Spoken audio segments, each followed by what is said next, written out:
Fer arribar la sardana a tots els públics. Sota aquesta premissa, Balaguer ha presentat els actes que tindran lloc en el marc de la capital de la sardana, que s'allargaran durant tot aquest 2022 i fins al febrer de 2023. Així, des de l'organització, apunten que volen fer una modernització de la capital de la sardana, amb un programa de fusió i qualitat.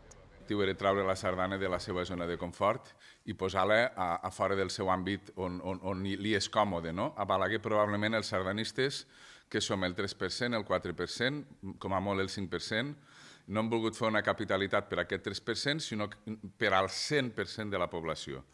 I això ha passat per programar molta fusió i aquesta fusió, a més, que fos de molta qualitat.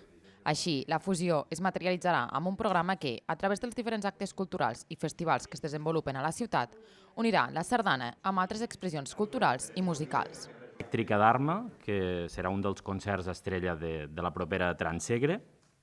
També el cantaor Pere Martínez, que estarà dintre de Música als Castells.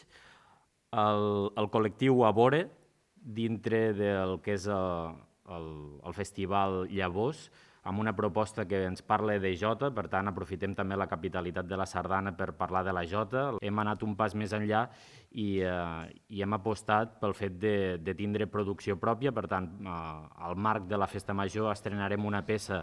Així, si bé ja s'ha dut a terme alguns actes relacionats amb la sardana, la inauguració oficial tindrà lloc el proper 19 de març amb l'actuació de Roger Mas i la Cobla Sant Jordi.